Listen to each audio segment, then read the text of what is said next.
So welcome to the stage, your MC for the evening. He's fat, he's hairy, and he has more rolls than Greg's. It's the one, the only, Daniel Lambert! How we doing, country? How we doing, country? We're alright? That's what we like to hear. Welcome to Stand Up on the Stour. Yes, my name is Daniel Lambert. I will be your MC for the evening. And as always, we have 11 amazing acts for you tonight. Of course, we have our UKC Stand-Up Comedy Society legends. Brilliant. And we, as always, like to give someone else a chance. We have a very special guest for you as well tonight. Oh, indeed, Canterbury. Oh, indeed. Now, give me a cheer if you've been to Stand Up on the Stour before. Give me a cheer if this is your first time at Stand Up on the Stour before. Perfect. Who can I talk to? You, sir, with the glasses like mine. This is a great wire, isn't it? What's your name, mate? Darren. I know your name's Darren. Your name's Dekyong. Yes. Sorry, it's not going to get pronounced right by me at any point. Shitty speaker. How you doing, mate? You alright? Alright, thank you. Good. What do you do? Student, apparently. A student, apparently. What does that mean? I'm supposed to be doing film philosophy. Tell us, what do you love about film philosophy? So evidently it was the right degree for you, by the sounds of it. Good fun. Who else is their first time tonight? Yes, you, madam at the back. What's your name? Nicole. Nicole, what do you do, Nicole? I'm a sales assistant. Ooh, and what does that include? For us students in the room who haven't got a proper job. Selling shit to scare the depression away. Well, at least someone's doing it for us, eh, Canterbury? Give it up for Nicole, Canterbury. Lovely stuff, lovely stuff. And as ever, we are currently in the Mooring Cafe. Yeah. Fucking great. We are at the Mooring Cafe bar. So please give it up for our bar people tonight. We've got Holly, we've got Ollie, and we've got Mike. And as ever, as we keep talking about the Mooring Cafe bar, 3 for £10 on house beers, 2 for cocktails, £15 for bottles, and of course, the Cancer Whiskey. Give it up for the Cancer Whiskey, everyone. Lovely stuff. Where's Mike gone? Hi, Mike. How you doing, Mike? And what do you do, Mike? Hard to guess. Hard to guess, really. Well, I have it on good authority that Mike looks like Ed Sheeran. What do we think? Yes. Yeah. Prince Harry. That's a good shout. Is that a new one? You've heard that before. Any other people you've been told you look like? A bit of James Bond. James Bond. Or James Blunt. Sorry. Yes, of course you could get away with James Bond. Fucking idiot. Lovely stuff. So again, give it up for our bar staff, everyone. Lovely stuff, lovely stuff. Lovely stuff. Now, I don't know about you, Canterbury, but the world's turning to shit, right? We're all a bit down in the dumps, right, Canterbury? Yes. Yeah? Yeah, well, I feel a bit down in the dumps as well. I feel like I'm being a bit of an arsehole at the moment, bit of an arsehole, and I keep finding the flaws in things. Noticed this recently, like I found a very big flaw with Canterbury. Now, I'm assuming most of us either live or come from Canterbury, right? Yes. Yeah. Is there anyone who doesn't live or come from Canterbury in tonight? Oh, yeah, but I know you. I want to pick on someone I don't know. Yes, you, mate. Where? What's your name? Reese. And where'd you come from, Reese? Wrexham. Really? What? Yeah. Is that a personal choice? No. What's good about Wrexham? Tell me. Ryan Reynolds. Valid. What I love about that is everyone knows Ryan Reynolds, and not the other guy that he stopped the football team with. That's what I love about that. The guy from Always Sunny in Philadelphia. What's his name? Yeah. Who? Precisely. Big up. Well, give it up for Reese, everyone. Yes, I have found a flaw with Canterbury, and that is the #1 sold item to tourists here in Canterbury. Any guesses what that #1 sold item is? Hunt tours. Sorry? Hunt tours. Oh, God. No. No. Any other guesses what the #1 most sold item to tourists are? Weed. Weed. Brilliant. Because when I think Canterbury, I think weed. Brilliant. What was the other one? Maps. Only you would say maps. Yeah, I know. Only you would say maps. No, Canterbury, I'll tell you what the most sold item to tourists is. It's a hat that has one word on it.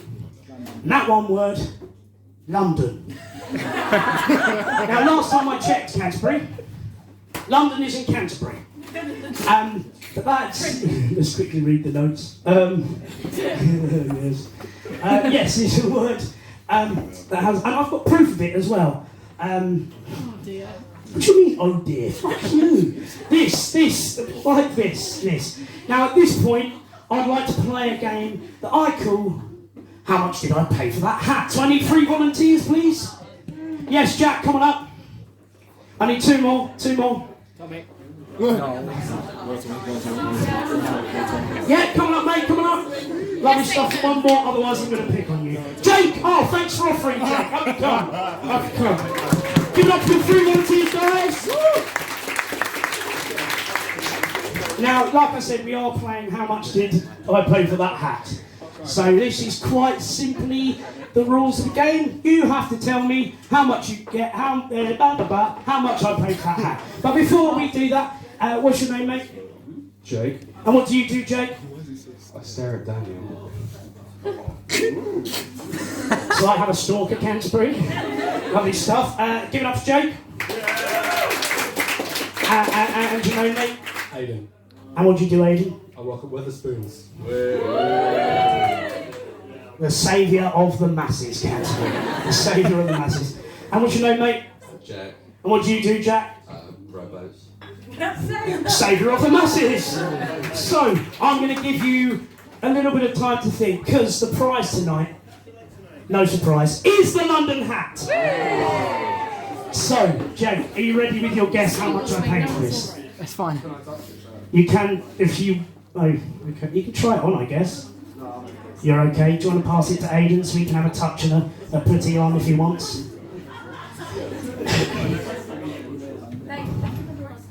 No, there's no price on that, don't worry. Okay, yeah, you're all happy? What's your guess, Jake?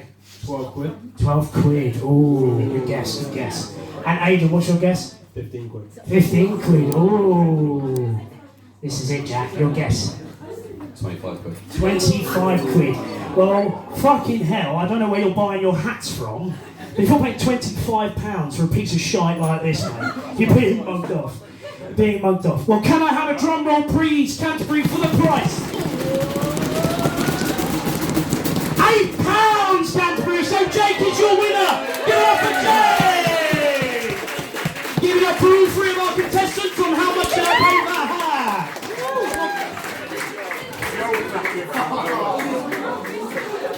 So essentially, Canterbury, that was a very long-winded way of me going, not only do we mislead our tourists, but we rip them off in the process. That was a very long way of getting to it, and didn't get the reaction I thought it would get. So we're going to move swiftly forward. I'm a big fan of music, so I like being an arsehole, finding the flaws in music. So the first song I found a flaw in is the song You're So Vain by Carly Simon. Do you know it? Yes. Yeah? Now, the last time I checked, even though the chorus goes, you're so vain, you probably think this song's about you, the song is actually about the person they're talking about, right? And I've done a little bit of research for you, Canterbury, because I care about you. They say either the words you're, as in you are, or yourself, 65 times in that song. 65 times in the space of 4 minutes and 18 seconds. Now, I did the maths. That works out as 3.9 yours, or yourselves in that song. So every 3.9 seconds. Yeah? So if that doesn't sum up that the song is genuinely about the person they're talking about, I don't know what does. All right? And the other one is That's Not My Name by the Ting Tings. Do we know that one? Yes. Again, last time I checked, the whole song is stating names they're not, right? But the one thing it doesn't do is tell us its actual fucking name.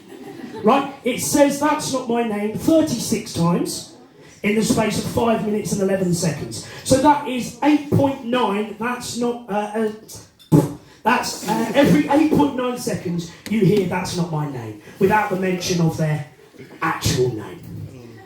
Again, a very long-winded bit before we get a better reaction. Brilliant. So let's swiftly move on again. And the last thing I found a flaw with is the company Herne Bay Domestics. Have we ever heard of this company? I'm assuming by the laugh we have. Now there's 3 things that are wrong with this company. Firstly, its name. Because yes, on a level, I can accept that Herne Bay Domestics sell domestic products, but it also sounds like you would pay them 50 quid to come round and beat your wife up, right? Yeah? So that's the first flaw with Herne Bay Domestics. The second one is, any guesses what team Herne Bay Domestics sponsors? Any guesses? Ramsgate. Sorry, what was the first one? Whitstable. Whitstable. No. Not Gillingham. No. Ramsgate. Not Ramsgate. Margate. Margate, there we go. Herne Bay Domestics sponsors Margate Football Club. Now I'm going to let you into a little secret, Canterbury. Herne Bay have their own football club. So if that doesn't prove how shit Herne Bay Football Club is, that Herne Bay Domestics don't even want to sponsor them, I don't know what does. And lastly, the flaw, because I actually went on their website and did research, because, you know, I have nothing better to do with myself. And they actually have a 16-second video on their website where none other than Nick Knowles from DIY and SOS fame tells you why you should shop at Herne Bay Domestics. 16 seconds. In my opinion, that's 16 more seconds than we needed of Nick Knowles, really, wasn't it? No? Only me who doesn't like Nick Knowles then. Am I in some like weird minority that doesn't like Nick Knowles? Have we got Nick Knowles fans in tonight then? Okay, so I'm the cunt apparently. Brilliant. Well, this isn't the time to be discussing DIY SOS. It's comedy time. Are we all ready for some actual comedy? Yeah? You all nice and warmed up, Canterbury? Perfect. So please, Canterbury, stamp your feet for me. Clap your hands, and welcome to the stage, the one, the only, Roy Clarke! Hello, Canterbury. Hello, my name is Roy Clarke. I bought this jacket, and I was told by my 62-year-old father that I look like a combination of Doctor Who and a carpet salesman.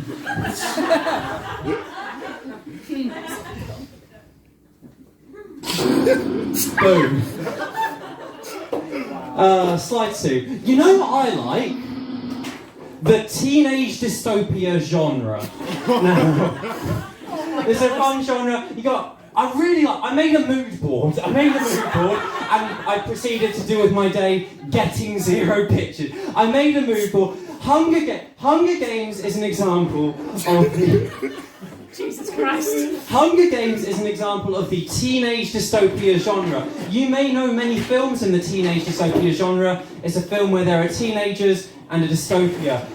Maze Runner, Divergent, Insurgent, Detergent, all famous teenage dystopia genres. And I was trying to think about the features of these films that tie them together. And if you look at my mood board, you'll see dividing teenagers into archetypes. You know what's another word for that? Segregation. The districts in Hunger Games. Segregation. The factions in Divergent. Segregation. Our generation has been instilled with a love of teenage dystopia and therefore a love of segregation. I was trying to figure out where this comes from. I was tracing it back and I found it. It came from our childhoods. Because there's one classification we all know.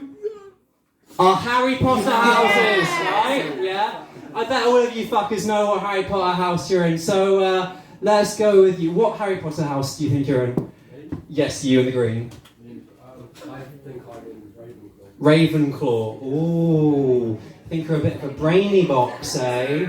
Have we got any self-proclaimed Slytherins in? We got one, we got two, we got three. You think you're a Slytherin?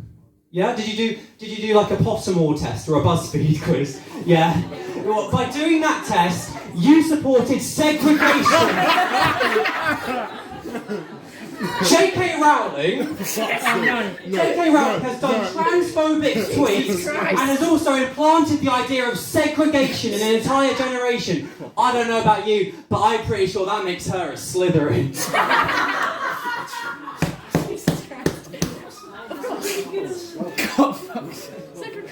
Woo!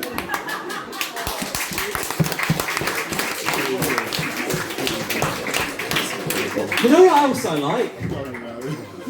Instagram. You know what else I like? Durex. Or at least I would if I wasn't too busy making mood boards. Do you know what I hate? The Durex Instagram account. Let me tell you something about the Durex Instagram account. They do deals. 20% off all Durex products. Because if there's one thing I love more than latex contraception, it's reduced price latex contraception. They did an Easter deal. Because the Christians have been crying out for more Durex. Our exclusive Easter. Because I don't know about you guys, I don't think it's really Easter Sunday if you haven't got some aloe vera massage lube. Can you really call it Shrove Tuesday if you're not using your intense vibe bullets? And I don't know about you, but there's not a single Easter where I haven't seen Grandad on Good Friday with a couple of Tenga eggs. That got a bigger laugh than I expected. Which means some of you motherfuckers know what a Tenga egg is. I had to Google this. A quick Google will tell you that a Tenga egg is an egg that you can fuck. Slide 2. You know what else I hate? The fact that I like this, I get sponsored ads. I get sponsored ad from Durex. I've looked at the Durex Instagram account a bit too much, where they're paying money to show me Durex posts. I liked this post. I want to see more of this content. But the worst thing is, I'm not the only person who likes this post. I am the second person to like this post, which makes me wonder what sick, deprived individual could possibly have also liked this post. It was John Bitting. We did a bit more digging. John Bitting is an English-born chap, born in the 80s. John Bitting. He likes the Instagram Durex-sponsored exclusive Easter Play bundle. And you might be wondering, what does John Bitting do with his 1,833 followers? This Durex fan, this Adonis, this master of the Durex product. What does he post on his Instagram? His trials. Which means that John Bitting, this man has canonically had a human son that he has raised enough to put on his Instagram. And this man has also fucked an egg. Now, I'm afraid I can't stay for the rest of tonight. I've got to go see We Will Rock You with my 62-year-old father. So, I've been Roy Clarke. Have a wonderful night.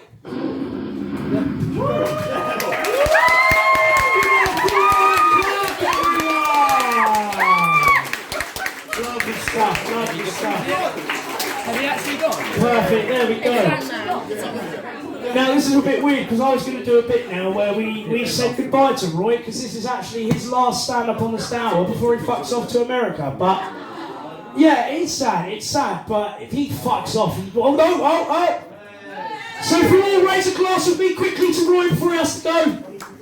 Or not, I don't even have a glass, I don't know why I said that. To Roy, everyone! Lovely stuff. Bye Roy, enjoy We Will Rock You. Perfect. So we're just going to carry on, guys. We're not going to faff about. So please, again, Canterbury, let's stamp your feet. Clap your hands. And welcome all the way over from the bar, the one, the only, Oli Picton. Yes, Oli!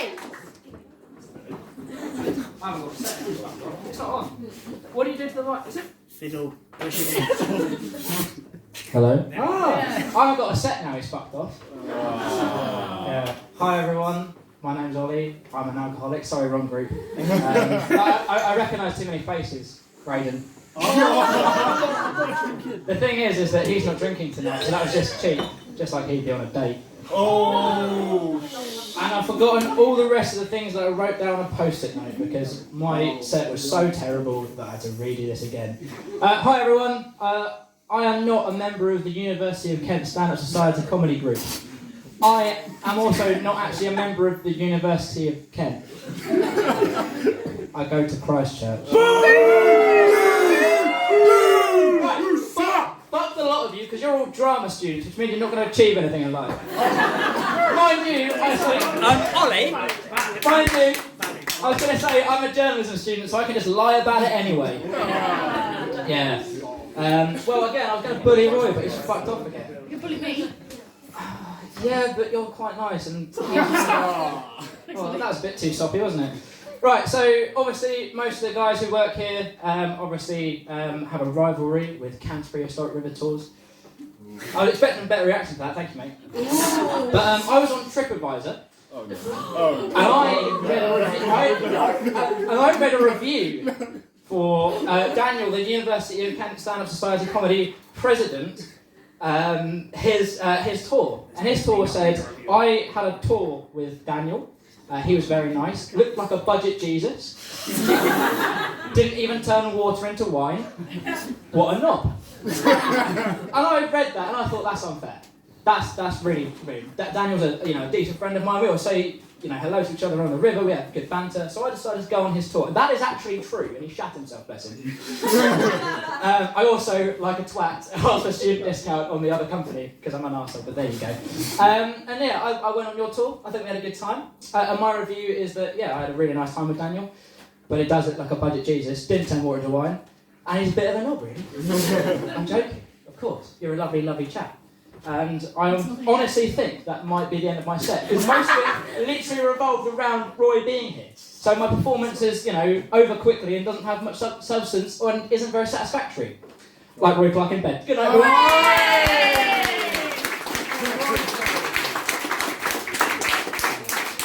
Give up for Oli Picton, everyone!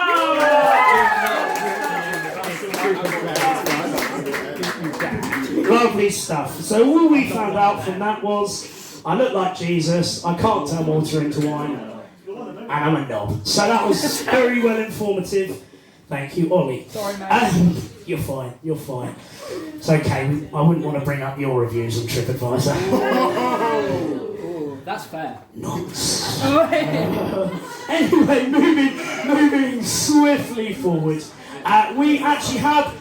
your next act is a first timer here at Stand Up on the Stour. Ooh, he's come all the way from London. So he's a big boy. You're a big boy, Lenny. You're a big boy. He's a very good friend of mine, Canterbury. So please make him feel very welcome. It's the one, the only Lenny Walker!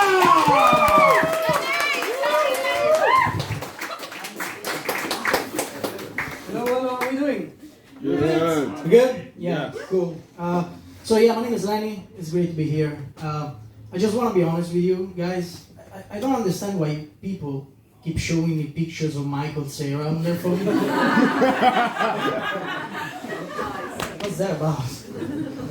Anyway, my name is Lenny. It's great to be here. I'm not from here. I'm from Italy. That's why I sound like this. Sorry. Alright, I moved here after my girlfriend and I broke up. Thank you, that never happens. Thank you, it's nice. It's alright, we broke up because of a third person. His name is James. And he's almost one now. It's alright, he's a great kid, it's fine. To be honest, I've been telling the joke for too long. The guy is supposed to be in school at this point.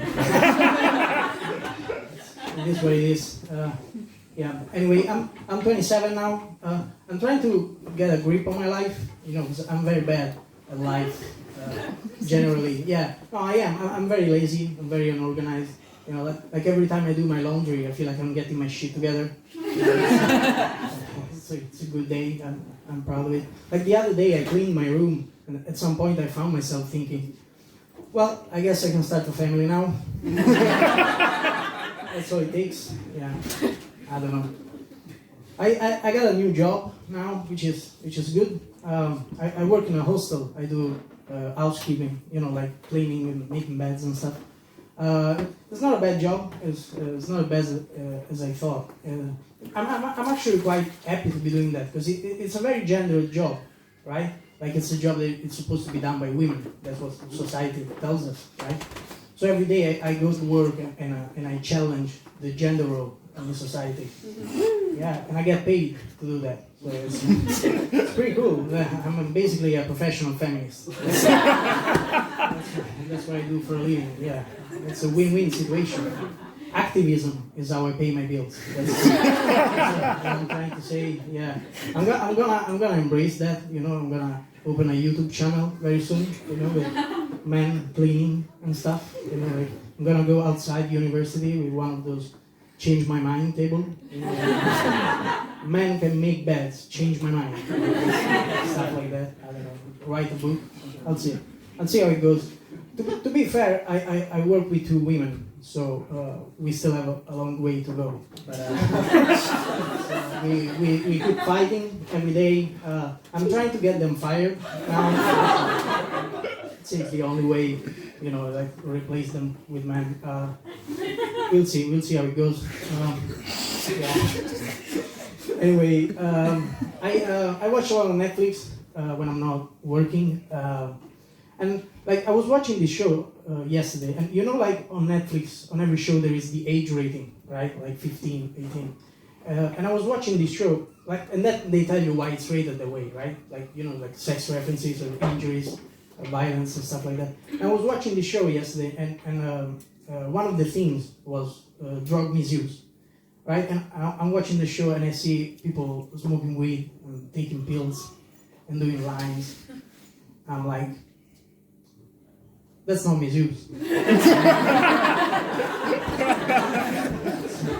That's how you do it. That's exactly how you do it. I mean, if I saw a guy trying to snort a line of weed, I'd be like, that's misuse. Don't do that. But otherwise, you're fine. I mean, even if I saw a guy shoving pills up his ass, I'd be on the fence, probably. I've never done it like that, but might be a new thing. Who knows? You never know. Yeah, I don't know. I watch a lot of Netflix. Too much, probably. I like to binge a lot, you know. People give you shit if you watch too much Netflix for some reason. You know, they say stuff like, I don't understand why you spend all your time watching made-up people having a more interesting life than yours. I'm like, that's the reason. That's exactly why I do it. It's way more interesting of whatever I'm doing right now. Like, these people have superpowers, and you know, there's werewolves and vampires and gangsters and shit, and they go to high school and they have sex, and you know, their parents love them. I mean, it's great stuff, you know. Yeah, I don't know. Anyway, yeah, this is my first time here in Canterbury. It's a great place. I had a lovely day. I've been around town, hang out at the park, sat down near the canal, wrote some jokes, and listened to some random fact about small beer. I don't know what's that about, but it's been great. I've been Lenny Walker. Thank you very much.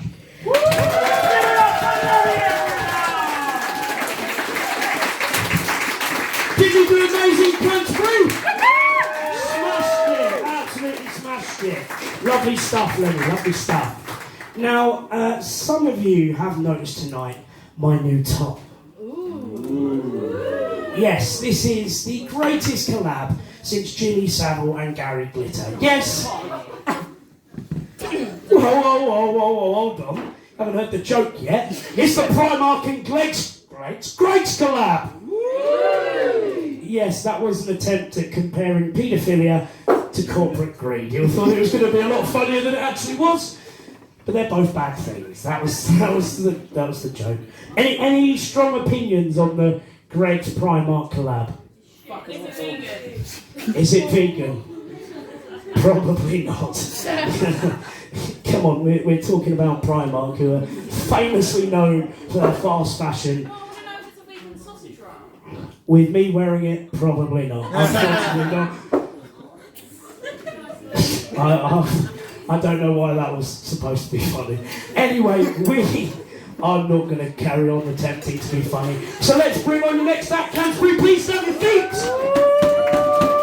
Clap your hands. And welcome to the stage, the one, the only, Evie.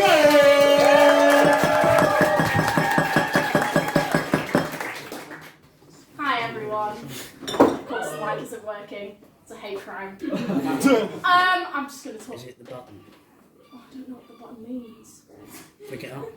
I'm a drama student. There we Oh. Okay. Hi everyone. And in case you don't know me / couldn't tell, I'm Evie and I go to therapy. And every week my therapist asks me the same question. She goes, Evie, why do you think you're depressed?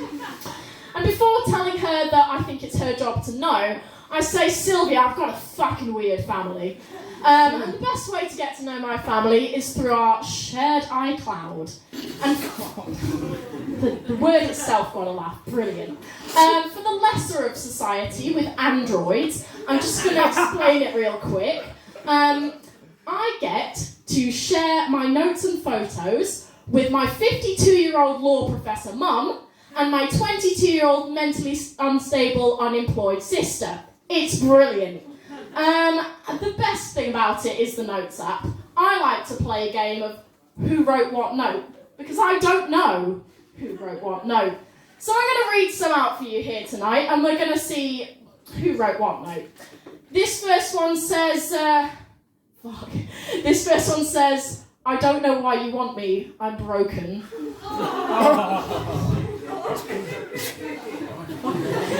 Clearly Billie Eilish has hacked my phone and her next song will be coming out next week. This one says, lol, I love my girlfriend, I'm probs gay. I know for a fact I didn't write that one. The best thing about this note, Canterbury, is that me, my mum and my sister are all in committed relationships. To men. It's great. This one says, slipped on the wheel, jumped and turned. Conor McDonald didn't see me. Witness. I don't know. My best guess is that my mum's trying to spit some sick bars. Lots of these, Canterbury, are about a violently erotic sexual encounter. So I know for a fact I didn't write that. I know exactly the level of sex that me and my boyfriend has, and it's not that violent. So either my sister likes to keep a diary, or my dad's new hit gives him some serious talk in bed.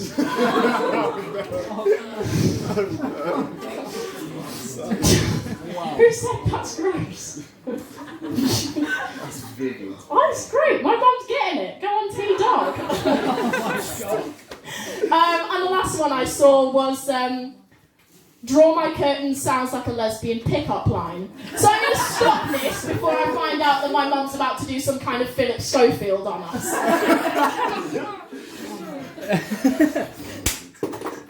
So I was recently conned into going to a Latvian-themed summer camp. Anyone relate?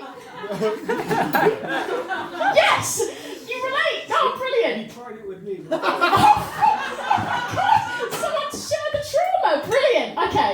Well, for the purpose of the set, can we just pretend that you didn't say that? Because otherwise the joke doesn't work? Okay, brilliant. Let's just try it again. Anyone else relate? Brilliant, yeah, no. Thought not. And I didn't even steal that from a Daily Mail headline. This just is my life. It just happened to me. God. The way it happened, I was with my boyfriend and his dad came around and said, Evie, would you like to go to a Latvian-themed summer camp? And never having had a logical thought in my life, I said, son of a bitch, I'm in. The red flags started coming up about a week before we left. And my boyfriend started showing me pictures of Florence Pugh wearing a flower crown to get ideas. But the real problems didn't start coming in until we got there. It was a catered summer camp, but you had to pay for it, obviously, so we decided not to pay for breakfast. Oh, I'm sorry. Do you have somewhere else to be? No. That's what I thought. Thank you. I'm going to try that bit again. So it's a catered summer camp, but you have to pay for it. So we decided not to pay for breakfast.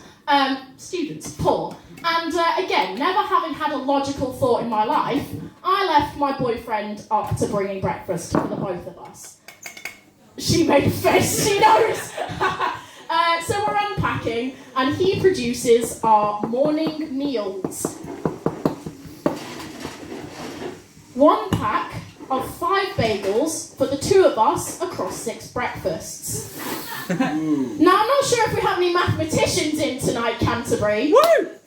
But that equates to about 0.41 of a bagel per person per morning. And I'm not sure if we have any nutritionists in tonight, Canterbury, but that's not quite enough. And I'm not sure if we have any relationship experts in, but hungry girlfriend plus Latvian-themed summer camp equals what the fuck am I doing here? The worst thing about this camp was the devil was alive. Alive in the form of 13-year-old prepubescent Latvian boys. The worst of our society, Canterbury. I asked Roy if that was offensive and he said no, so don't come for me. The worst of our society. Their humour is darker than a My Chemical Romance song, and their hygiene is worse than the chemistry toilets. After about 2 days of trying to teach them Latvian folk songs, I really was wondering, so when do I get to stuff one of them inside a bear suit and set them ablaze, you know? Is that after rounders, or what's going on there? It's probably the mum's fault, to be honest. They'll see them choke slam a 2-year-old and be like, well done, Benny. Thank you for including the little ones. I'm still alive. I've been Evie Rostam. Thank you very much. Give it up for Evie! Lovely stuff. Jack, where are you going? Is that more important? I'm listening. Then fuck you. That's going to be the same response to anyone else who goes outside during the show. Lovely stuff. Are we enjoying our first half so far, Canterbury? Oh, brilliant. Way to really make us feel better about ourselves, guys. Because, you know, it's not like our self-esteems are already down here. Brilliant. We're just going to carry straight on. Now, we actually have a really cool. I don't know why I said cool. That was a bit weird, wasn't it? Hey guys, it's cool. I'm your MC Dan. That sounds Nazi. Brilliant. I need to shut up. Yes, we've got a very special guest next. It's none other than the UKC Stand-Up Comedy Society welfare officer. And I'm sure he's going to tell us what he can and can't be saying. So please, Canterbury, stamp your feet! Clap your hands! And welcome to the stage, the one, the only, Mr. Welfare, Scott Fishenden!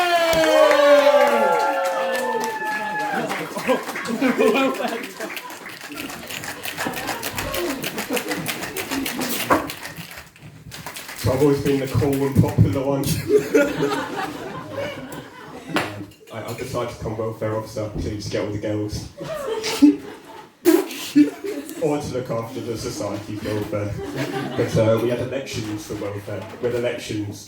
So I took inspiration from some of the most notable leaders in history. You know, I campaigned for weeks. I organised rallies. I killed off 6.5 million people. I said this earlier. I said, without the Nazis, half my set's gone. I'm a lawyer. Yeah, you also get quite fun names being welfare officer. Fun names like twat and dickhead and why do you keep wearing that high-vis and hard hat? Twat. They also told me I should jump in front of a train because of the train strikes and the train never came. I had to order an Uber just to come run me over. But I really do look after these society members, and they'll say things like, get home safe. I never get that saying, get home safe. Wasn't that the fucking plan in the first place? But to be fair, I'm from Graydon, so get home safe isn't just a saying, it's a challenge. But I've been looking into different issues of the week. We've got a lot with politics and everything. But my issue of the week this week is middle-aged men. Have you got any in? Yes, come on, I can say it. Why do men always compare their wives to a car? They'll be like, oh, she's got a bit of mileage on her, but I still like her. Oh, look at the airbags on her. And they have to take it too far, don't they? They go, she needs an oil change. I was like, He didn't like it when I said she looked like she'd been in a car crash.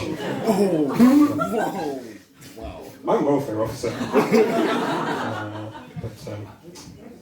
They always compare like the wife to a Ferrari or Lamborghini, you know.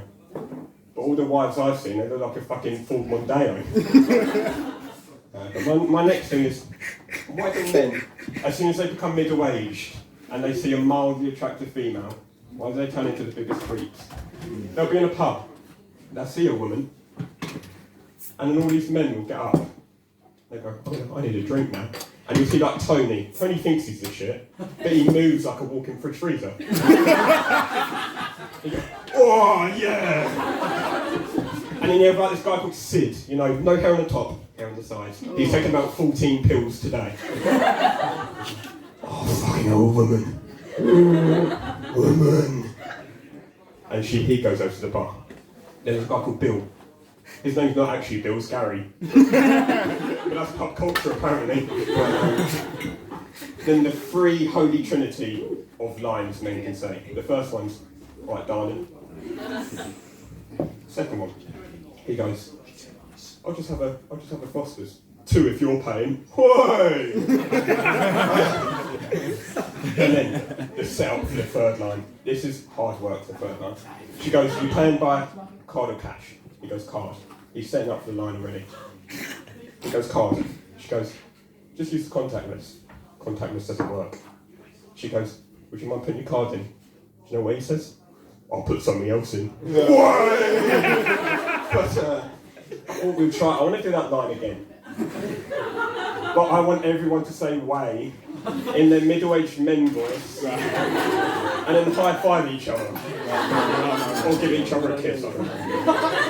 So I'm going to say it again. Can you put your card in, please? I'll put something else in. You all voted for Brexit, didn't you? But, yeah, so that's how my dad met my mum. By chasing her in a bar and saying she looks like a Fiat Punto. Thank you very much. Give it up for Stour! Give it up for Stour, everyone! Well done, Mr. Welfare, lovely stuff. Now, this is the sad time when we have come to our final act of the first half.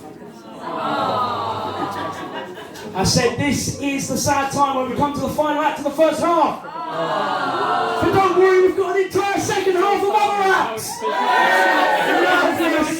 Lovely stuff. Now your next act is probably always our drunkest performer. Alright, so if none of the shit that comes out of his mouth makes sense. You didn't anyway. Just blame it on Oli, who keeps feeding him alcohol, alright? But please can't breathe for the last time in the first half! Stamp your feet! Clap your hands! And welcome to the stage, Graydon!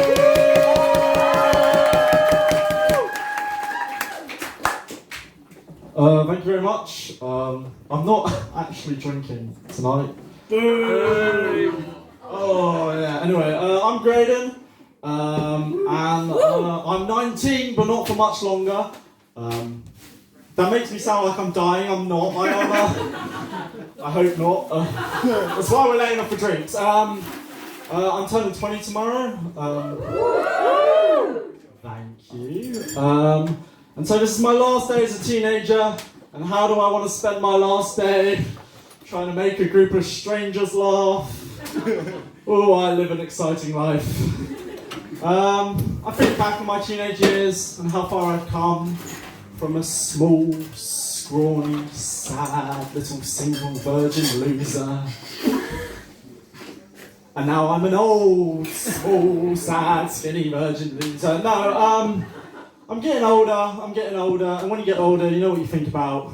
Kids. Oh no. No, like having kids. Like being a parent. I don't... It's not the first time at a comedy set that I've established that I'm a paedophile. I'm not. I'm thinking about being a parent, you know?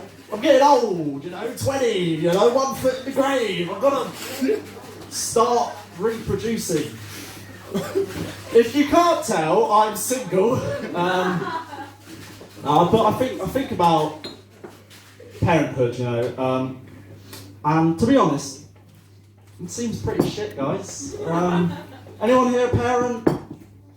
Good, because you look quite young. Not that there's anything bad, but I think it's shit. There's a lot of downsides. Children cost, they smell, they turn out like me, It's not good. And people always go, oh, but it's a wonderful thing, life, making life, isn't it wonderful? No. Look, if I wanted to see, the miracle of life, I'd fucking watch David Attenborough, like a little baby giraffe. I mean, I don't have to deal with it. It's on TV. It's imaginary. Goodbye, Oli. There he goes. There's another one. I have that effect on men and women. Run out the door.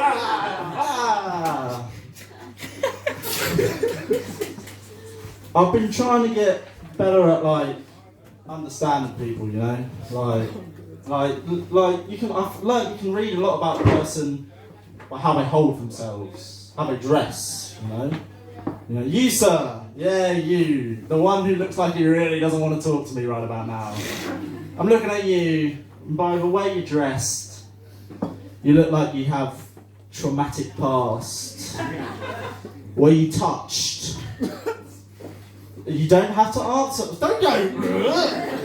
I can't remember, And I can tell that because of your terrible fashion sense. Love that one, didn't you? I think, so I've started to dress more how I want people to perceive me, I've got this cool shirt. Isn't it cool? That didn't sound very reassuring, guys. DJing. I think it's like a wolf. I think it's like a cool wolf.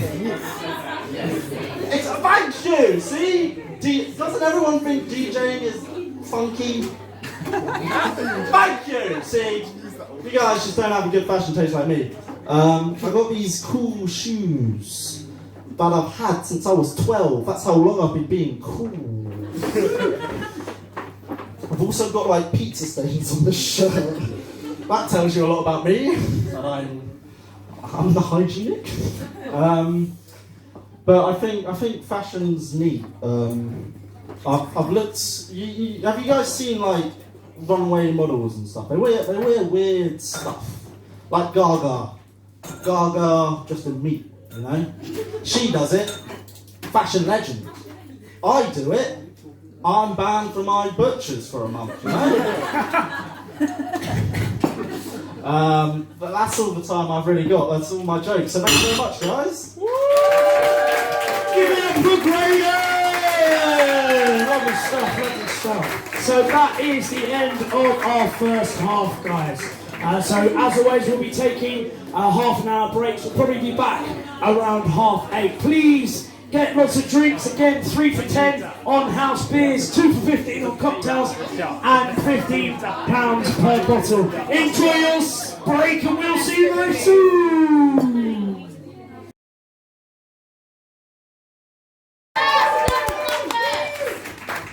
And like that, we've lost everyone. Brilliant, I didn't realise It was that bad we put off half the audience. But thank you to those of you who have stayed, you legends. Give yourself a round of applause if you stayed. Lovely stuff, lovely stuff. Have we all had a decent break? Yeah? Thanks, Joe. Hello, sir. Your name, please. My name. Hi, my name is Tom. What are you drinking? Lovely stuff. Have you had a good break? What did you do? I spoke to my friends and had some cider. That's what we're all about here at Stand Up on the Stour.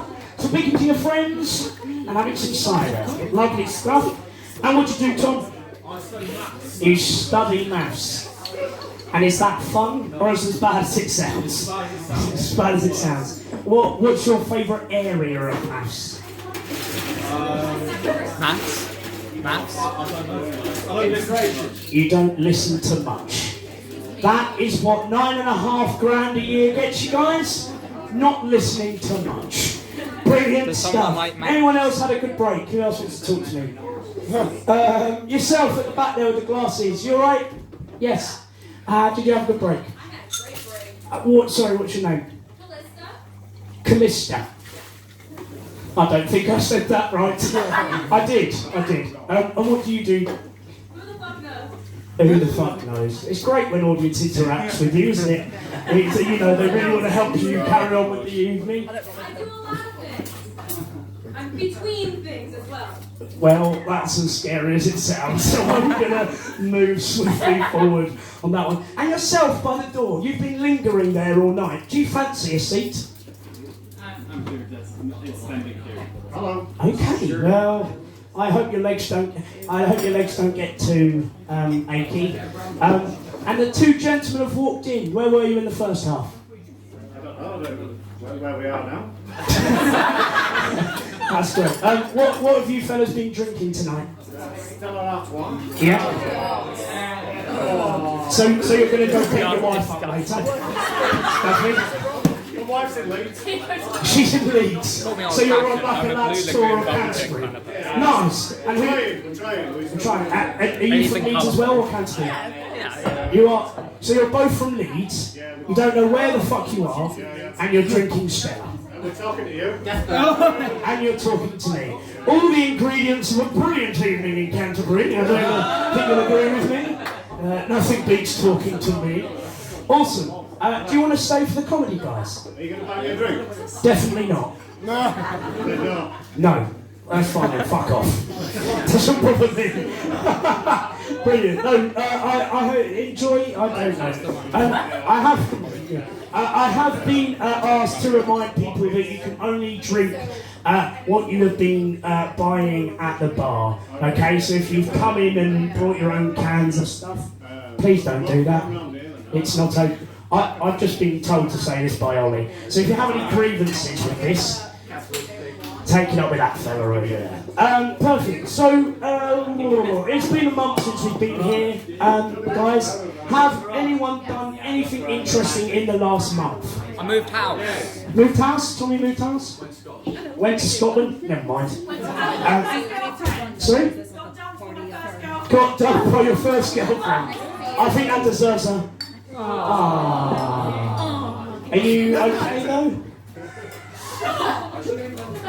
I don't know why I said, are you okay?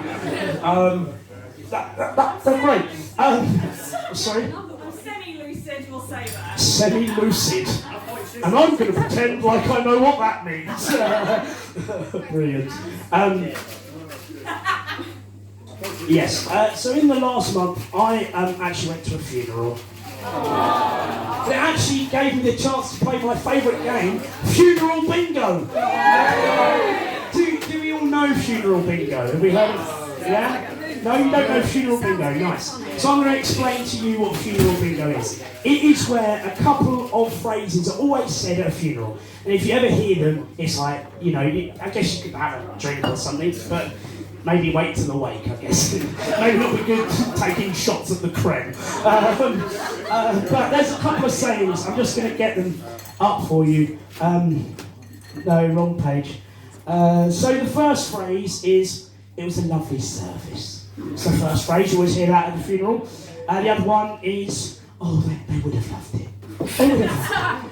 And the last one, which is my favourite, is when you're at the wake, you've had a couple of drinks, and someone always goes, such a nice spread. As if that's the pinnacle of what is important at the funeral, the buffet. So yes, we decided to play this, myself, Joss. This is my fiance, everyone. Give it up for Joss. Lovely stuff. All right. Let's take her out to dinner first. Is that you? Yeah. Is it you? He's all over it. Yeah, well, babe, stay away from them. They've had steroid, all right? I'll pick you up. Yeah, exactly. Like Peter. Sorry? Like Peter. And on that note, we continue. I'm scared. So yes, myself, Joss's brother and dad, we decided to play funeral bingo. All right. So we had the sayings prepared and ready in our heads, and we went to the creme, did that, the really fun bit of the funeral, and the curtains closed, and yeah. And it was on our way out, we heard the first phrase. As we were walking out, a woman in front of us said to the priest doing the service, such a lovely service. Such a lovely service. So that was the first one ticked off. Now, and then again, the second one was outside when we were looking at the flowers. When you look at the flowers that say like, Mum, Gran, those flowers. Sister, there we go. That's the third one. And again, they said, as they're all gathered around, oh, they would have loved it. Oh, look at the flower. Oh, they would have loved it. Oh, they would have loved it. And then it wasn't until we got to the pub where the third one, such a lovely spread. This one is hard because sometimes you have to get it out of someone. I'm glad that bit made you funny. Made you funny. How many of these have I had? Lost count. I don't know. It made me funny. So yes, we were at the wake, and we hadn't heard it yet. We hadn't heard it, so I, being a fat fucker, went up again to the buffet. Cheers, babe, for laughing at that. It really makes me feel good that you think I'm fat. And we were at the buffet, and it was your aunt, I think it was. It was your aunt, and yes, I wasn't standing at the buffet with the deceased member of the family. Oh, so it was a lovely service. You would have loved it, wouldn't you? Did you have it? Oh, lovely service. Yes. So we're at the buffet, and I hadn't heard it yet. So I was standing next to the aunt, and I said, "Oh, this food's really nice, isn't it?" So I hadn't heard it. I was trying to get it out. Oh, such a nice food. And of course, to my happiness, she went, "Oh yes, lovely spread." Lovely spread. So I thought funeral bingo would be fun to talk about. But I think maybe I just lowered the tone a tad. So yeah, funeral bingo. Something we all thought we wanted, but we realised we never needed. Brilliant. What else did I want to talk about? I've mentioned before how I am a deaf comedian, and I do this bit about how I do BSL comedy, and it's all really funny, obviously. But since then, I've had a couple of brilliant reactions to that material, which I wanted to share with you. So how many people actually remember the BSL material? I'll tell you what, let's just go for it. So yeah, I'm a deaf comic. This affects me quite a lot in my life. It affects me at work. So I work for Compere Historic River Tours. Put that in your TripAdvisor and smoke it, you prick. Yes, so we have to do a safety briefing before any of our tours. It goes a little bit like this. Please keep your arms and legs inside the boat at all times for me. Please remain seated throughout the duration of the tour. And please do mind your head as we go under the low bridges. Now, because I'm partially deaf, I have to add a bit at the end that goes, "Don't worry guys, I am partially deaf. I have got my hearing aids in today. Do not worry. If you have any questions or queries, please just speak nice and loud for me." Now, I did this the other day, and a woman genuinely looked at me and she went, "Good for you."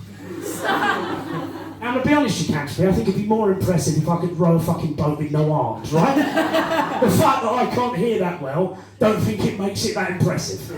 And I've done that joke, and genuinely there was a man in the audience with one arm. I stayed well away from him, because his one arm was bigger than my two. So I left him. Thanks, Hannah. But it also affects us at home, doesn't it, babe? I'll take my hearing aids out after a long day at work. You'll say something, I won't hear you. You go, Dan, you haven't got your hearing aids in. And I'll go, cheers. What?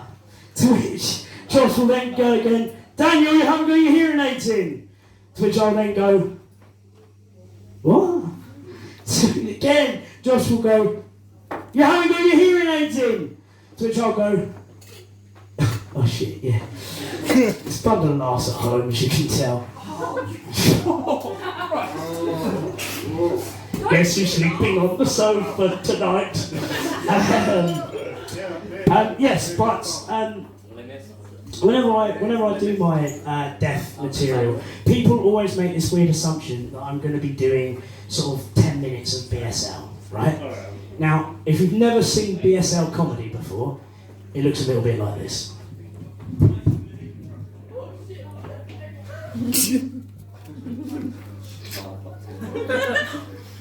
I don't know why.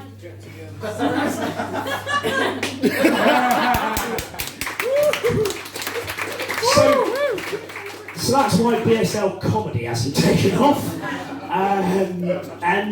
When I've done this, I've had a mix of reactions. The other day, when I did a gig in Broadstairs, a guy just sat there and went, which I respect, you know, he was on board with the BSL, I'll accept that. But when I did another gig, a woman just did this. God. Oh, and no. I went, what are you doing? She went, well, I'm heckling you in BSL, aren't I? So that's the deaf material. I tell you what, we've got off on the wrong foot. Your name in the hat, sir? Aaron. Brilliant. Double A. Just in case I didn't know how to spell it. Cheers, thanks for clarifying, your name? Danny. Yeah. Originally, yeah, 2 A's. Nice. He said that. Bruce. Give it up for Bruce. Bruce, have you ever thought about doing stand-up, mate? Bruce or Mike? No. Probably for the best. Probably for the best. Okay, so you're both from Leeds. So what are you doing here in Canterbury? We're stonemasons. You're stonemasons. Yeah. What does that include? Stone. Well, I'll be damned, Canterbury. It includes stones. Who would have thunk it? We do worktops and all that sort of shit. So are you doing work for someone? Yeah. Who are you doing work for? I can't tell you.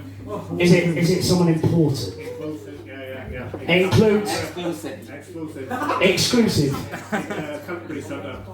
in Canterbury Centre. No, not the cathedral. Okay. Well, I thought we'd get a good bit of talking out of that, but we haven't. So I'm going to move. Sorry? You're doing a shit job. I think this has gone on way too longer than it should have done. So Canterbury, are we ready for your next act? Please put our hands in together for the one, the only Brooke Bettey!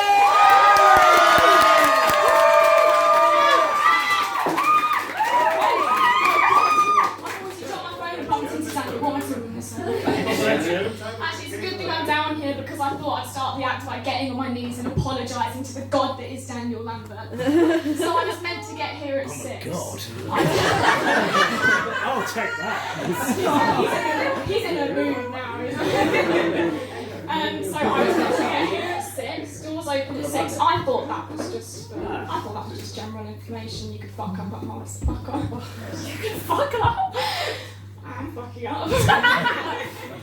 Anyway, meant to get here at 6, didn't get here until 7, and that's because guess what I was doing at 5:45, guys? I was trying to explain to a customer of the Marlow Theatre that the show "We will rock you" is in fact loud. She genuinely came up to me 5 minutes into the show, so 5 minutes into the opener. She says, "I have to be honest with you, it's a little bit too loud in here, don't you think?" And I said, "It's real rookie." And you know what? She said, "You know what, from my seat though, because I'm right at the front, aren't I? I'm right at the front, so it's really loud for me. I'm right next to the speaker." And I was like, "So you're telling me you went online and took your own time out of your own day to book seats right at the front, right at the stalls, for a show called We Will Rock You," and it was too loud. I don't get paid enough, is what I'm saying. No, you don't. Anyway, I thought I'd introduce myself. My name is Brooke Bettey, as you can... Brooke Bettey? Brooke Bettey, I'm American now. Is that cultural appropriation? I'm really sorry. Anyway, as you can tell, I'm not really like the rest of the stand-ups here. My granddad says that I've got boots that look like I'm about to go down to the mines. I'm wearing boots that I can count. I've got my reusable water bottle down there, because why would I be on alcohol when I can be saving the planet? Honestly, I don't look like I should be here. I look like I should be down at the big drum starting an all-you-can-eat bottomless vegan brunch. And that's the only bit of my set that I've got committed to memory. I thought I'd try some new material tonight, which is why I haven't learnt it off by heart. But I did think to myself before tonight, if Prince William can experiment, so can I.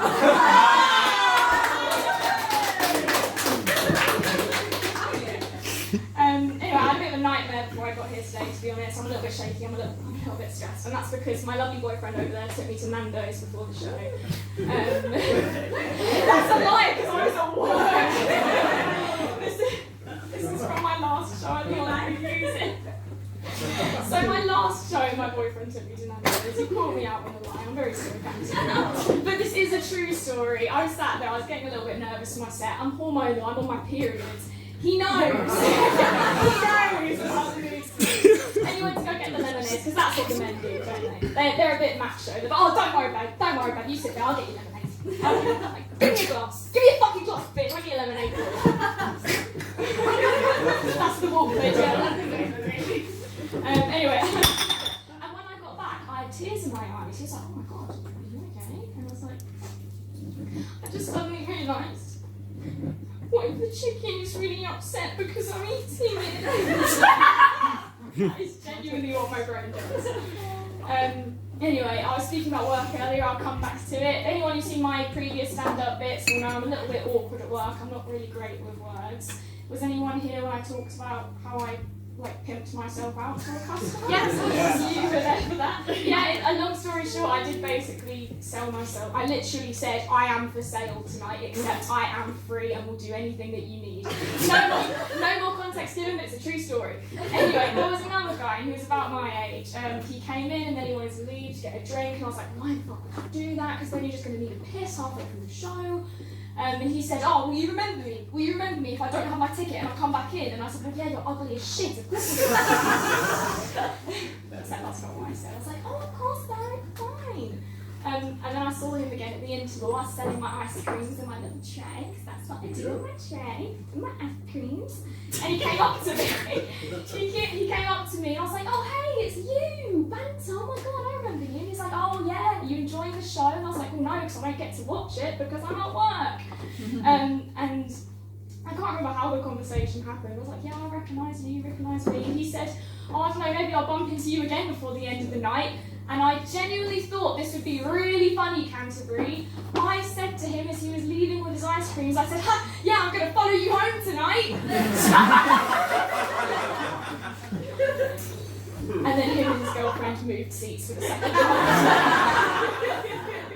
So that was an embarrassing situation. He's actually got a really nice house, to be fair.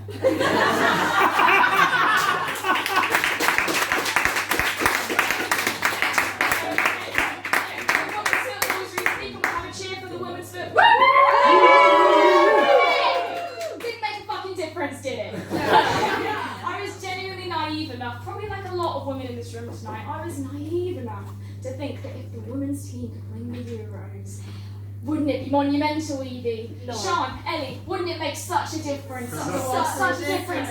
No, it didn't. And I should have seen the red flag. You know how I should have seen the red flag? Because as me and my mum were watching on the sofa, oh my God, they're going to do it. They're going to do it. This is amazing. This is amazing for women. My dad's there like, women's football? You know what? Instead of 3 lions on their shirt, it should be 3 irons on their shirt. And that was my sign that nothing was ever going to change. It felt a little bit like actually last year when the men were about to win the Euros and didn't. That all the men in the audience were hoping that the men's team would win. They were hoping to win the Euros. We were hoping for, equal rights. Yeah, we were. Maybe just about. Yeah, no. Speaking of women's rights and all that, diversity bullshit, I am actually non-binary. My pronouns are they, them, so if I have the privilege of you guys talking about me after the show, it would probably sound something a bit like, oh, weren't they so shit? I'm so surprised that they have a boyfriend. That's basically the situation. I've lost where I am. It says I'm supposed to make fun of Reese now, but I don't know how I've got to it. That's Reese, that's my mate Reese. And you know what? He's a cocky little shit who said to me, oh, I'll come to see your stand-up. You should write a joke about me. I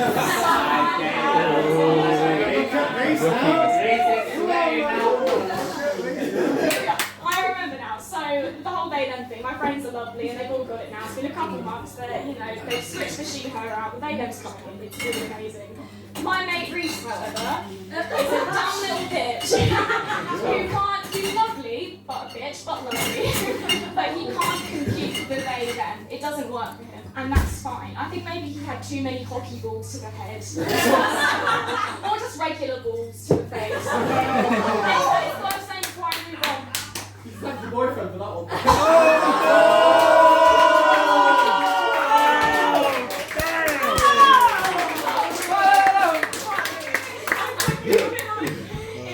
Before I continue the story, my mate Reese does not discriminate. He will let any balls near his face. Hockey balls, hairy balls, saggy balls, sunny balls, tiny balls, and even my boyfriend's balls. Yes, that's right. I predicted that joke. I predicted you would say that. Anyway, my mate Reese, he doesn't get the they them. So instead, he's decided to just say Brooke. Which worked. It's the easy way out. Anyway, so now when we hang out, it's a little bit like, oh, does anyone know where Brooke has gone? I think Brooke went to get some drinks from Brooke's fridge because Brooke ran out of drinks. I can't wait to see Brooke in Brooke's stand-up comedy time. I hope Brooke does really shit. That's pretty much how it goes. Anyway, before I go, you've been a lovely audience. I just thought I'd let you know.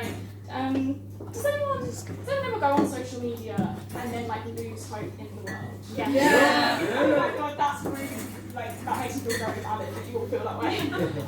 A couple of years ago, I shouldn't say it because it's going to bring down the mood. I had depression a couple of years. After Big Deal? I had depression a couple of years ago and I started to feel really hopeless about the world. And I was like, oh my God, the world is shit. Everyone is stupid and society is going towards nothing and we're all going to die and I have to just kill myself. And this is not good stand-up material. But then I kind of grew out of it. I was like, well, you know what? The world is a good place and social media might be a little bit silly and stupid sometimes and you get horrible people. But this is a great world. This is great. And then I was on TikTok the other day and I'm going to show this to a few people because I had to screenshot it. This is a GIF of Shaun the sheep. And on top of the GIF is a quote from Romans 7:15. Look at that. I don't really understand myself, for I want to do what is right, but I don't do it. Instead, I do what I hate. Romans 7:15. And it's Shaun the fucking sheep. Would you look at that? What has the world become? What has the world become? What has the world become? What are we doing? He's got a sausage roll on his shirt. What has Anyway, that's all my time. Thank you so much. Give it up for Brooke Bettey, everyone!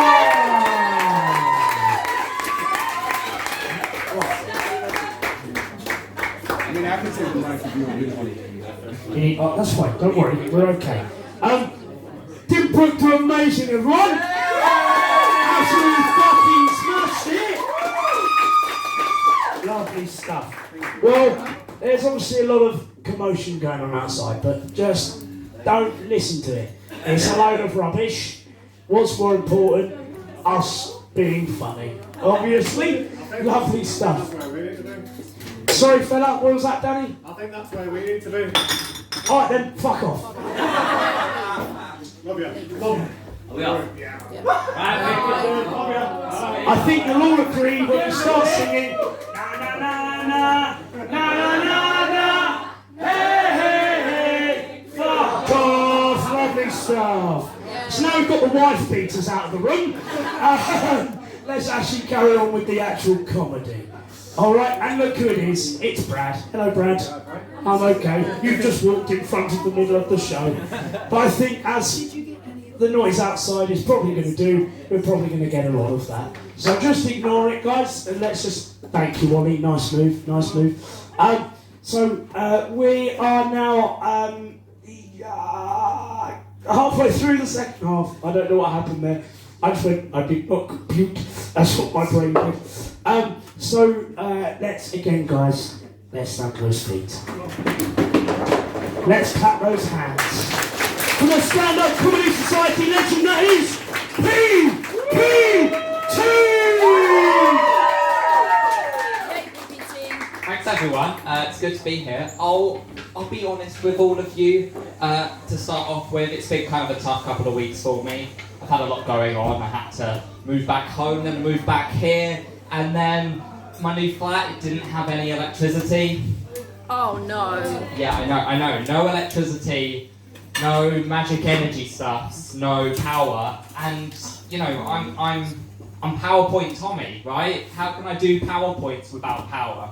I did briefly consider my future as Power Cut Tommy, but fortunately I was able to get it back up and running, as I'm here for you today. But today's routine is a little bit rushed, especially the PowerPoint, so I'd ask that you all kind of bear with me through that. So I was kind of sitting here stumped on what to write, and I decided to turn to the news, as a lot of comedians tend to. I turned to the news to look for something exciting story, something I could do a bit of a commentary on. So I actually found it. I don't know if you guys remember. A couple of weeks ago, there was a chess robot that attacked a 7-year-old child. Didn't know that. Now, that's fine. It was all over the headlines. I've got a few of them here. Robot grabs and breaks finger of 7-year-old opponent. There we go. That was the Guardian. There was a few more as well. So broke 7-year-old boy's finger off and he moved too quickly. that was the Mirror. Mirror did it as well. And So bad. AI player grabs a 7-year-old boy and breaks his finger during tournament in Russia. the Daily Mail thought they'd outdo the rest of them with a longer title. And I thought that was enough, but actually it's gone a bit mental. I mean, if you take a look, Chess-playing robot in Russia Chess turns robot violently grabs and angry breaks chess fingers. robot. it's everywhere. Everywhere. I couldn't avoid it. I Breaks 7-year-old opponent's finger. genuinely just couldn't avoid it. And as the only STEM authority in the stand-up society, as a computer science graduate, I thought I was uniquely qualified to commentate on this story. So, I'm going to explain to you all very simply why this is the end of the world as we know it. Now, this through PowerPoint, obviously. Definitely serious PowerPoint by me. So, I know what you know what, let's take a look. Like, obviously this was the quote from the Guardian here. Chess robot grabs and breaks finger of 7-year-old opponent. Now, why is this bad? Well, for one thing, the president of the Chess Federation in Moscow said so. I've got the quote. I've got the quote here. This is, of course, fact. I don't know about the rest of you. I think that's a bit of an understatement, personally. But nonetheless, basically, I thought I'd apply some of my computer science knowledge to this by talking about something called Asimov's laws of robotics. These were. It's going to get a bit TED talky, so bear with. This was introduced in a book, a fiction book by Isaac Asimov called I, Robot, and it states 3 rules, 3 laws. So these are basically laws that all artificially intelligent systems should follow. So the first law is. Give a second. And another second, there we go. Very surely PowerPoint work by me here, I'll be honest. So the first law is a robot may not injure a human being or through inaction allow a human being to come to harm. So it can't directly hurt us, and it also can't refuse to act if we're going to get hurt. Number 2 is a robot must obey the orders given to it by human beings, except when they disobey the first law. So they have to obey us unless one of us told a robot to kill somebody, is basically the idea. A robot must also protect its own existence as long as it doesn't interfere with the other 2 rules. There is actually a 4th law, which this is proper geek level that you start talking about the 4th law. So the 4th law is actually something called Zerof's law. I actually didn't know about this until I researched it. This is breaking very new ground here, which is that a robot may not harm humanity or by inaction allow humanity to come to harm. So basically they can't commit genocide on us. Is basically what that means. Now, taking all 4 of these laws here and looking at them, this is not the reason that this is the end of the world as we know it. You may think so, but actually this has nothing to do with it. The reason I think humanity and the world is coming to the end is I looked through the comment sections on these news articles. Oh no. Here we go. Yeah, I know. And quite frankly, I was appalled by what I saw. And as I've lost all faith in humanity, I'd also like to share it with all of you and have all of you lose faith in humanity. So I've prepared a little dramatic reading for all of you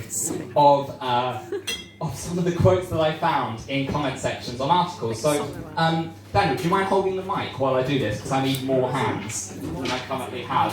So you don't need to hold it near me, just hold on to it. Okay, so, let's get some music going.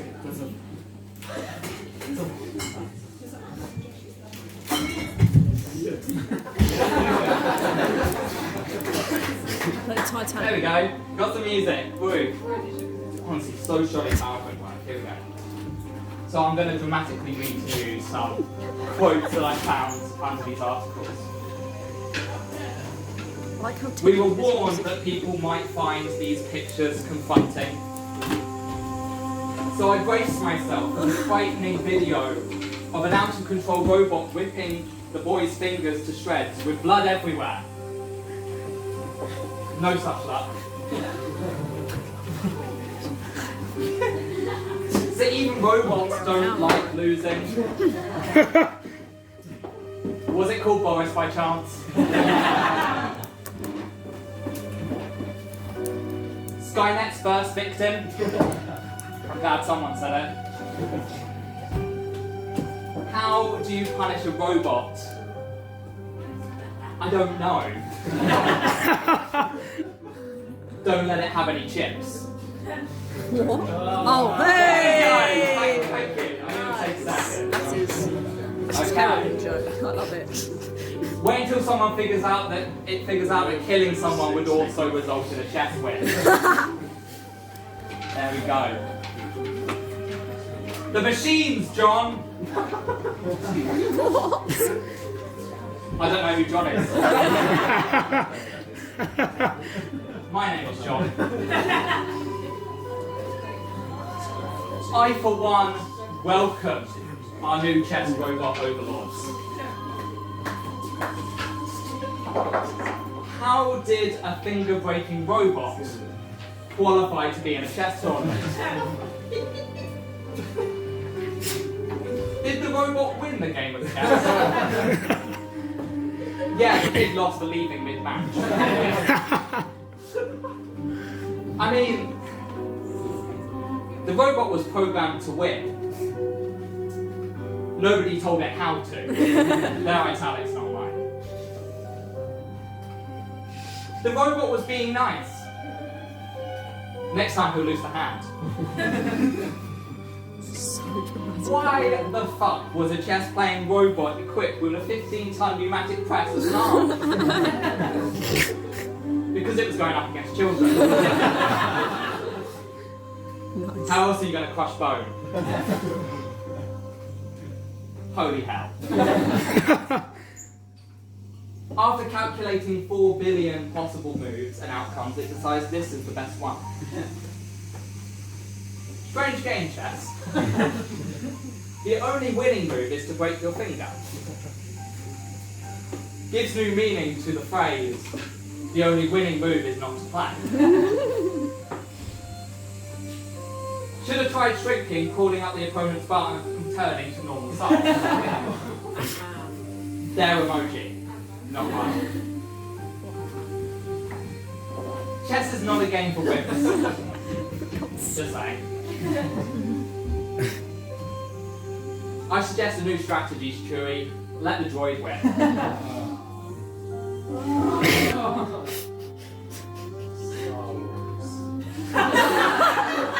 Shooting style. Technically, if your opponent can no longer play, you win. Technically, if the player can no longer play, it's a draw. Try telling Russia that. And hence I concluded that this signifies the end of humanity as we know it. There we go, here we go. And you know what, shut the music up, there we go. So, yeah, I concluded that this is the end of humanity as we know it. So, being a PPT, someone who's constantly prepared, usually with a PowerPoint, I decided to prepare for Armageddon by creating my own AI system that can fight the oncoming storm. Now, I haven't booted it up before, it does use a lot of power, but I've run all the calculations and everything should be fine. So I've got it queued up here. Give it a second. There we go. It's a bit slow starting, lots of codey stuff. I won't try and explain it to you. You're all drama students. So it kind of be wasted on all of you. But yeah, if you give it a bit of time. Can anyone hear that? It's kind of gone. No, it's back. Is it? I'll be honest, it's not supposed to make that sound. That's probably not a good sign.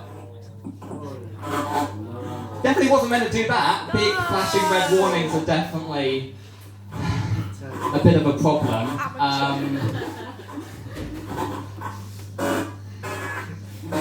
A piece of code I've written has never gone that bad. TV's broken now. Yeah. Okay, that's not good. Wait, hang on. Isn't this connected to the mooring system? That means that... Okay, guys, bear with. I've got this. I can sort this out. This is fine. I can do this. Right. Okay, you can all see me, right? I think I've gone too far. I've been power cut Tommy. Thanks very much.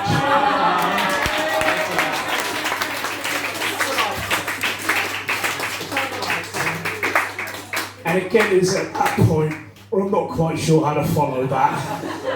So I'm going to follow it with thank you, Oli, turning the lights back on. And give it up for PowerPoint, Tommy! Never fail to bring something very interesting, do you, Tommy? Never fail. And I did all of that last night. And again, I'm confused. I want to go home. So on that note, Canterbury, for the second to last time tonight, please stamp your feet! Please clap your hands! Be your friend of mine, the one, the only, Hannah Etheridge! Thank you, Daniel, for that lovely introduction. So hello everyone, my name is Hannah, I'm bisexual. You can do a bit better than that. So hello everyone, my name is Hannah and I'm bisexual. Thank you very much. So a lot of people ask me, Hannah, is being bisexual a personality trait for you? And I like to look them in the eye and just say, yes. Obviously. And speaking of personality traits, one of my other personality traits, or at least I consider it as such, is my tattoos. I'm very much aware that I don't have loads, but I'm going to do a little 360, right? And I'm going to do that and hope I don't flash anyone. Right, I feel like I'm in The Sims. Right, it's for the purpose of the joke, I promise. And I'm going to turn back this way, because otherwise I'm going to get tangled in the rope, not first time. Anyway. Okay, I thought of that one just now, do you like that? One thing that I like about my tattoos is that what I lose in money, I gain in getting bitches. One thing that I didn't anticipate when I started to get all of this ink in my skin is this influx of men coming up to me and telling me about their tattoo plans. Right, so I'm going to do a little demonstration for you right now. So I'll be in a club or whatever. Ken, trying not to get spiked. And then Kyle, let's say Kyle, they're usually called Kyle, aren't they? 21, comes up to me and goes, "Hello, woman, I see you have tattoos on your legs." "Yes, I do."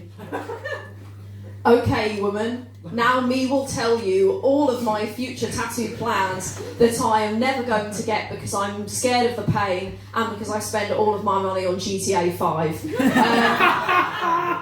So he'll typically say, "Right, so these are my plans, right?" And this is not after I've said, "Yes, I want to hear your plans." He just tells them to me. You know, I didn't have a lot of choice in the matter. And he'll say, "Right, so I want a lion on my arm to represent my strength in overcoming all the adversities. I want a clock with the time of my granddad's death on it. And I want a really long sword to represent how inaccurately I view the size of my genitals." So I've got a bone to pick with those people. Another conglomerate, not Kyle's this time, of people that I do have a bone to pick with are Aardman Animations. Because how can a franchise be made for kids but yet be so pro-drug it's untrue? Right, I'm going to explain it, and that's not me coming from an anti-drug place. No, let me just confirm that for the president of the Stand-Up Society. I am not coming from a pro-drug place. Anyway, I want to think about what happened in that boardroom for those films to be made. So what I think happened is they were standing around, they were going, "What will we make for..." Oh my god, what am I doing? "What will we make for our next Aardman Animations featurette?" And then they say, "I don't know, what do we do for our next featurette?" And then they know, I know what I'm going to do to get these ideas out. And then they produce the fattest joint in the world, lit it, and half an hour later, they just went, "I've got it. They're going to go to the moon and they're going to eat cheese. And then for the next one, there's going to be a rat and he's going to get flushed down the toilet, and there's going to be an entire world filled with more sewer rats. There's going to be a singing slug, and there's going to be ninja French dancing frogs, and there's going to be a giant toad voiced by Ian McKellen." Is Ian McKellen? Yes, Ian McKellen. Is Ian McKellen? It's Ian McKellen. Yeah, "You shall not pass." That's what my academic advisor said to me.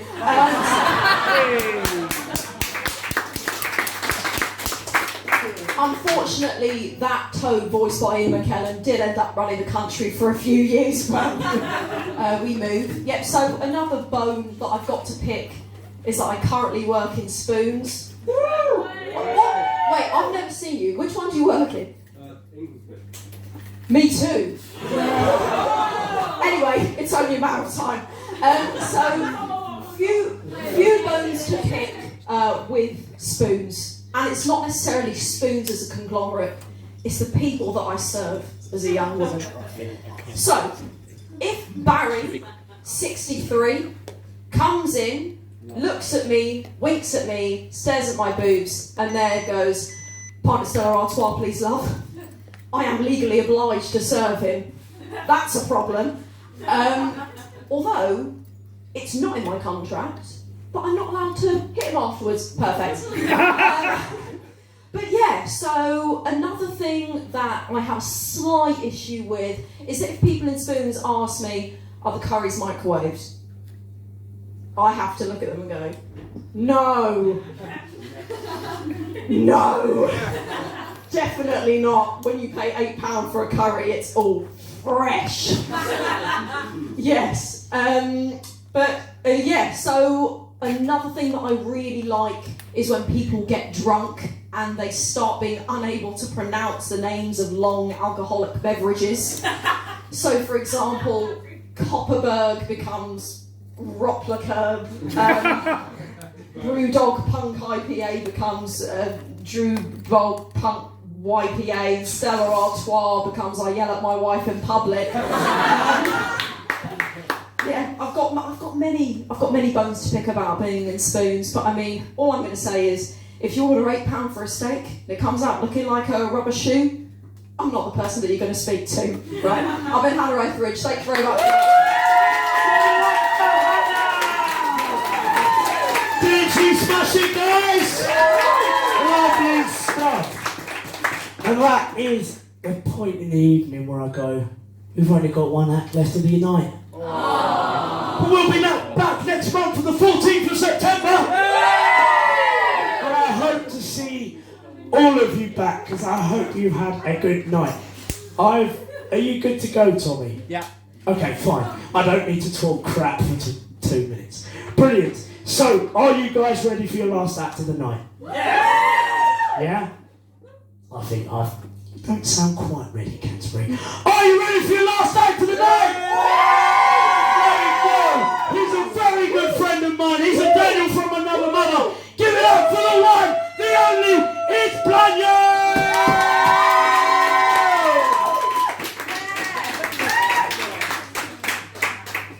I've got something of a disclaimer to make. Like my skin tone, the first few jokes will be dark. The reason why I'm warning you is because every time I make these jokes, white people look at me in disgust, like I've told them Black Lives Matter or something. David made a very good point that I am the first Black Vice President for the UKC Stand-Up Committee.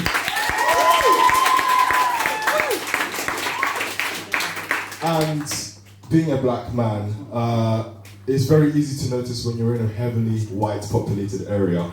And that's what the UKC Stand-Up Society is. Me and David are like two Cocoa Pops in milk.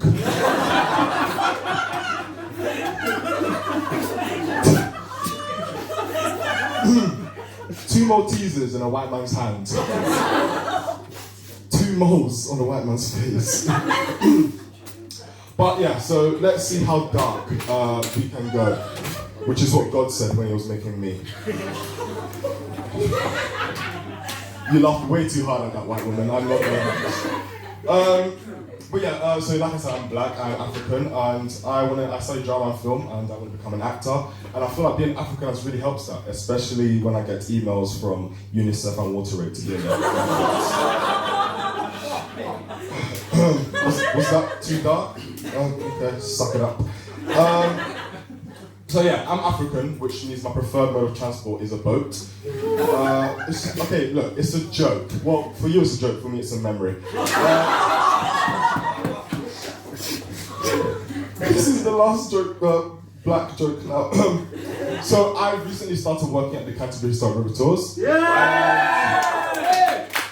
And there are two jobs you can do. You can either sail the tours or row the boats. And since I've started, I just sail the tours. But I will be rowing very, very soon. And that is a big step for me and for my people, because for the first time in history, black people will be able to row boats instead of being chained in them. No.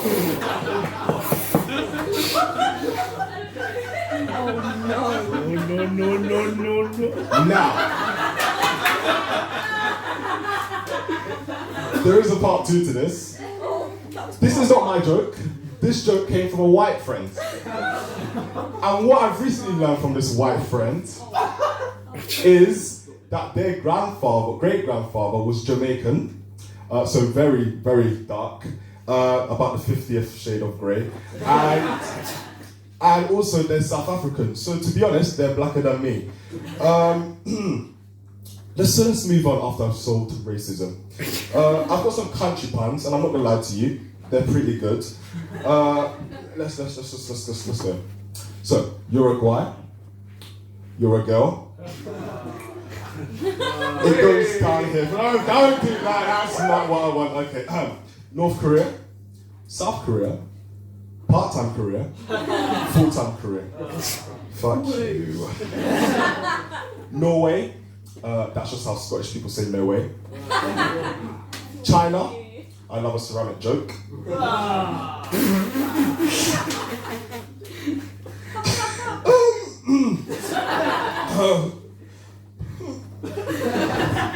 Brazil, I mean, where else would you get your bras? Czech Republicans and Czech the Democrats. Nicaragua is just an excuse for white people to say the N-word. You might be wondering why I'm crying. It's because I don't want to be here anymore.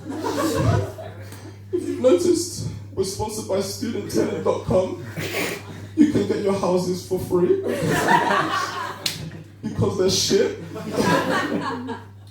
What is a Spanish person's favorite letter? C. What is the one thing a blind Spanish person can't do? C.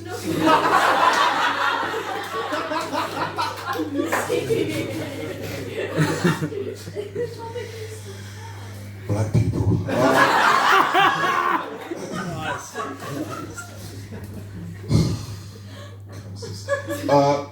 Let me get into character now.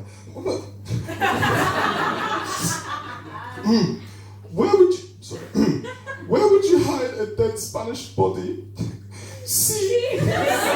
The next person that says the punchline before me, I'll punch you. That's what's gonna happen.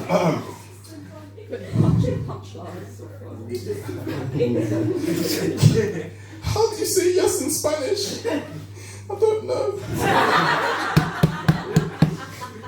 So plants create oxygen, right? Okay. What do you call it when a human creates their own air or vapor? Self-esteem. Yeah. What? Okay, so as I mentioned, I work at the Canterbury Stour River Tours, and I've got one more joke about boats. What do a slave and Canterbury Historic River Tours have in common? They're both bought by white people. That's my favourite joke. Now, a bit about me. I'm black, if you haven't noticed. No way. Probably because I didn't say the N-word yet, but that's not coming. And I'm also 20. So I'm 20, I'm black, which means I get searched so much, it makes Madeleine McCann jealous. Okay, no. It's not like she's here or anything. Now, that's the old stuff. Let's go on to some new stuff. I think I'm becoming white. Trust me, I'm not happy about it either. But let me explain. So, for the past 7 or 6 years of my life, I've lived in Kent. And before that, I lived in South London. And back in South London, I was an avid user of the N-word. I'm not going to lie to you. And people have called me the N-word as well. Black people, obviously. White people, anyone who called me the word N-word hasn't lived to tell the tale. I was born in Germany and I lived there till I was 4, so I'm already accustomed to racism. Yeah, I should have booed then.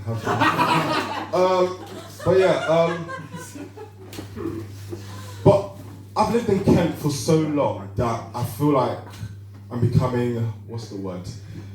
Desensitized to the N-word. And that's because I haven't used it a lot, and no one has dared to call me the N-word apart from David. Sorry, David. But do you know what this means? This means that I'm losing a part of myself. The N-word part of myself. I've still got the skin, so that means I don't get any privileges. Fuck you. That also means when I see black people in KFC, I just say, of course you are. When I see a black person driving a nice car, I just say, give it back. And this one's gonna sting a little bit. And when I hear Black Lives Matter, I just say, well, all lives matter. Fuck you, I'm black. I can say what the fuck I want. What the fuck are you gonna do? I'm sorry. What I'm trying to say is, I'm white without the privileges. I'm white without, well, whatever else you guys have. Yeah, you guys have nothing else. You're just tasteless. Now, if you know me, I make a lot of jokes about black people and white people, and I love both, and Asians as well. Don't mean to leave them, but I do want to say that as a black person. Sorry, I forgot where I was going with this. No, that's it. Bye. Give it up for Blaniel!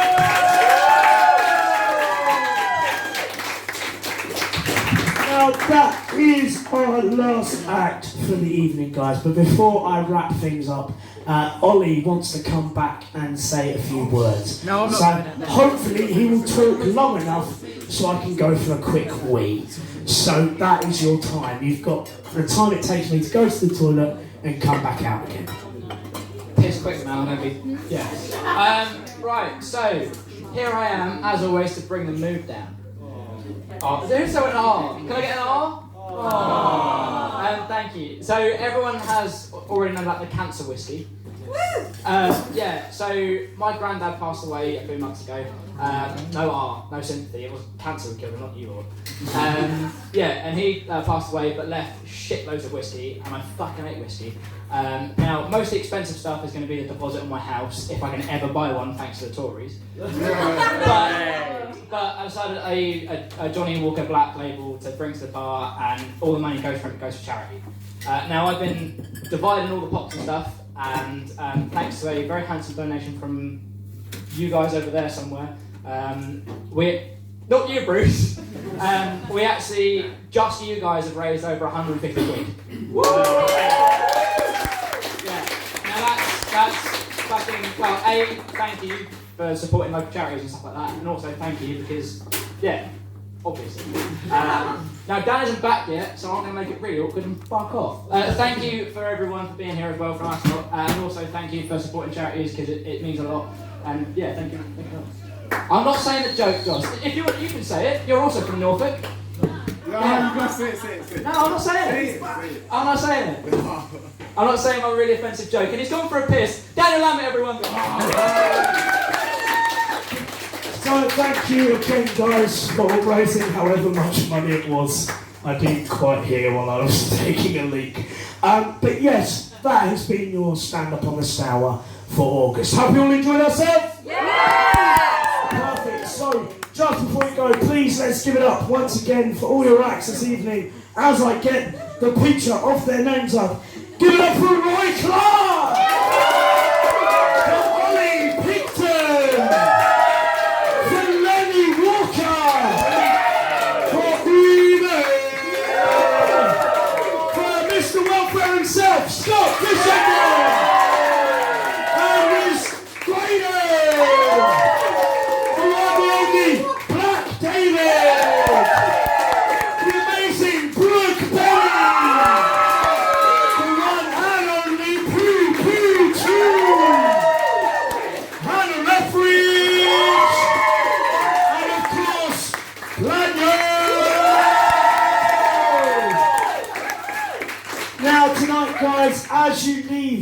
Evie will be standing at the door with a very soilly woven basket. If you feel in your hearts tonight that you have enjoyed yourself and you are happy to give a little bit of money towards the Stand-Up Comedy Society, that would be amazing. Tonight has been free, so all of this is for your enjoyment and your enjoyment solely. So please, if you can put a little bit in the basket for us, that would be amazing. I'm going to end it there. I've been Daniel Lambert. Please check me out on Instagram and have a good rest of your night.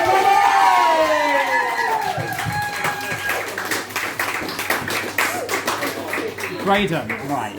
Yes. So.